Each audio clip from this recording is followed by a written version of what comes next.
प्यारे विद्यार्थियों, आज की हिंदी कक्षा में आपका स्वागत है।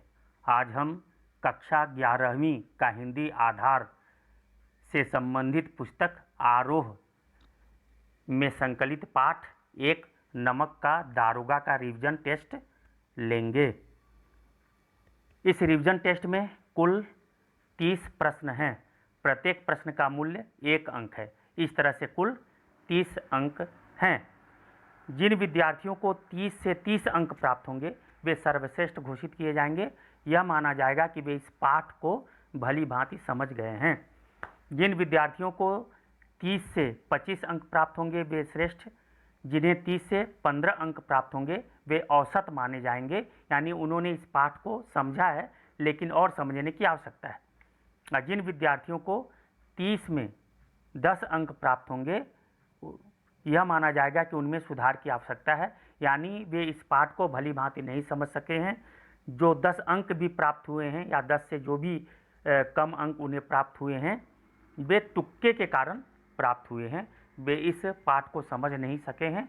उन्हें फिर से इस पाठ को समझना चाहिए और समझने के बाद फिर से उन विद्यार्थियों को इस रिवीजन टेस्ट को ईमानदारी के साथ देना चाहिए। और जब वे इस पाठ को भली भांति समझ लेंगे और समझने के बाद फिर से इस रिवीजन टेस्ट को ईमानदारी के साथ देंगे तो वे अवश्य ही 30 से 30 अंक प्राप्त करेंगे या अधिकतम अंक प्राप्त करेंगे और उन्हें लाभ ही होगा। विद्यार्थियों, मैं आपको बतला दूं कि ये जो प्रश्न हैं वे बहुविकल्पीय प्रश्न हैं, यानी प्रत्येक प्रश्न के उत्तर के रूप में 2 विकल्प दिए गए हैं। 2 विकल्प में से एक विकल्प सही है और एक गलत है। जो सही विकल्प है उसे चुनना है।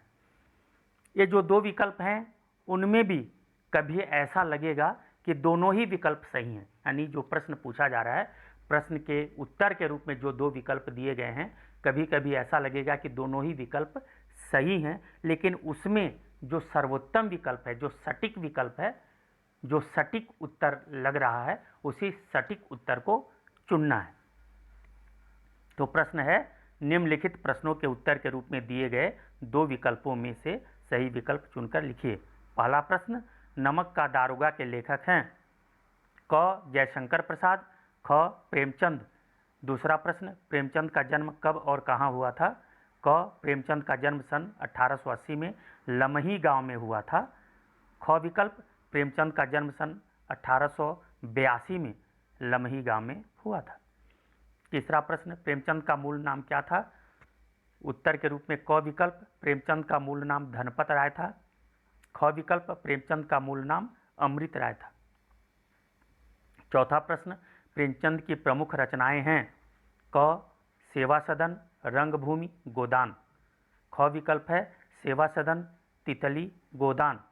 पांचवा प्रश्न, प्रेमचंद को हिंदी कथा साहित्य का क्या कहा जाता है? क विकल्प है हिंदी कथा साहित्य का शिखर पुरुष। ख विकल्प, हिंदी कथा साहित्य का मूल पुरुष। छठवां प्रश्न, प्रेमचंद जी की पत्नी का नाम बताइए। क शिवरानी देवी, ख शिवकुमारी देवी। सातवां प्रश्न, प्रेमचंद जी ने पत्नी के साथ आंदोलन में भाग लिया। क राष्ट्रीय आंदोलन में, ख सामाजिक आंदोलन में। आठवां प्रश्न, प्रेमचंद का मानसरोवर कितने खंड में है? क प्रेमचंद का मानसरोवर 8 खंड में है। ख प्रेमचंद का मानसरोवर 7 खंड में है। नौवां प्रश्न, संग्राम प्रेमचंद की कौन सी रचना है? क उपन्यास, ख नाटक। 10वां प्रश्न है, नमक का दारोगा के प्रमुख पात्र हैं क मुंशी बंशीधर, ख पंडित अलोपी दीन। 11वां प्रश्न, कहानी नमक का दारोगा का प्रथम प्रकाशन कब हुआ? यहाँ दरोगा हो गया है, यह दारोगा है। कहानी नमक का दारोगा का प्रथम प्रकाशन कब हुआ? क सन 1915 ईस्वी में, ख सन 1914 ईस्वी में। 12वां प्रश्न, निगाह चढ़ावे और चादर पर रखनी चाहिए किसने कहा? क पंडित अलोपी दीन ने, ख मुंशी बंशीधर के पिता ने। 13वां प्रश्न, आज मैं स्वेच्छा से आपकी हिरासत में हूँ, पंडित अलोपी दीन ने ऐसा क्यों कहा? क मुंशी बंशीधर की ईमानदारी से प्रभावित होकर, ख मुंशी बंशीधर की खुशामद के रूप में। 14वां प्रश्न, पंडित अलोपी दीन ने अपनी सारी जायदाद का स्थायी मैनेजर किसे नियत किया था और क्यों? क विकल्प है मुंशी बंशीधर को उनकी ईमानदारी के कारण। ख विकल्प मुंशी बंशीधर को अपनी ओर, यहाँ ओर है और हो गया है, अपनी ओर मिलाने के लिए। 15वां प्रश्न, मुंशी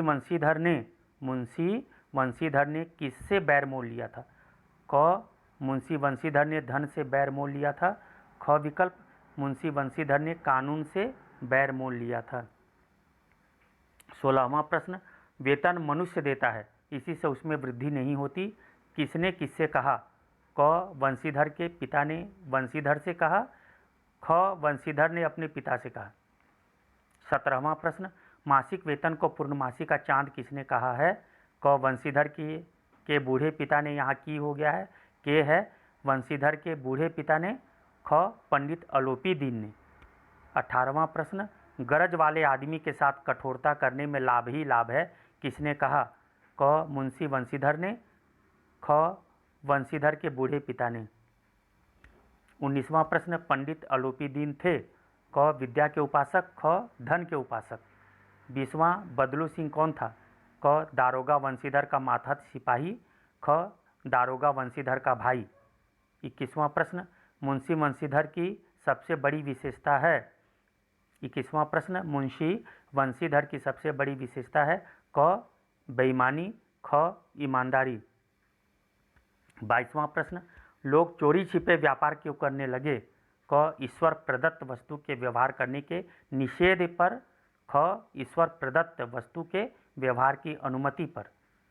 23वां प्रश्न, पंडित अलोपी दीन कहाँ के रहने वाले थे? क दातागंज क्षेत्र के, ख बीरगंज क्षेत्र के। 24वां प्रश्न, किसने देव दुर्लभ त्याग किया था? क दारोगा बंशीधर ने, ख बदलू सिंह ने। 25वां प्रश्न, हम सरकारी हुक्म को नहीं जानते और ना सरकार को, किसने कहा? क दारोगा बंशीधर ने, ख पंडित अलोपी दीन ने। 26वां प्रश्न, बदलू सिंह किस पद पर था? क बदलू सिंह जमादार था, ख बदलू सिंह चपरासी था। 27वां प्रश्न, दुनिया की जीभ जागती थी, इसका क्या अर्थ है? क लोगों द्वारा किसी की बुराई करना, ख लोगों द्वारा चुपचाप रहना।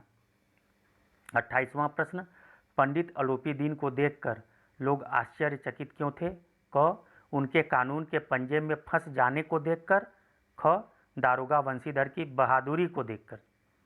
29वां प्रश्न, नमक का दारोगा पाठ का मूल संदेश क्या है? क ईमानदारी के सामने सभी योग्यताएं निरर्थक हैं। ख विकल्प, व्यक्ति को सदैव अपने स्वार्थ साधन पर ध्यान देना चाहिए। 30वां प्रश्न, प्रेमचंद की कहानी नमक का दारोगा क्यों बहुचर्चित रही है? क प्रेमचंद की इस कहानी में ईमानदारी की जगह धनबल को तुच्छ दिखाया गया। ख एक साधारण से व्यक्ति को कानूनी दांव पेच में भटकते दिखाया गया। तो इस प्रकार से बच्चों ये 30 प्रश्न हुए। 30 प्रश्न के उत्तर के रूप में 2 विकल्प भी दिए गए। मुझे पूरा विश्वास है कि आपने इन प्रश्नों को भली भांति देख लिया होगा, पढ़ लिया होगा और उनके विकल्पों को भी पढ़ा होगा और सटीक विकल्प आपने चुन लिया होगा। यदि किसी को ऐसा लगता है कि उसने सटीक विकल्प नहीं चुने हैं, भ्रम की स्थिति उत्पन्न हुई है, तो वे फिर से इस पाठ को भली भांति पढ़ लें और पढ़ने के बाद फिर से इस रिवीजन टेस्ट को दें।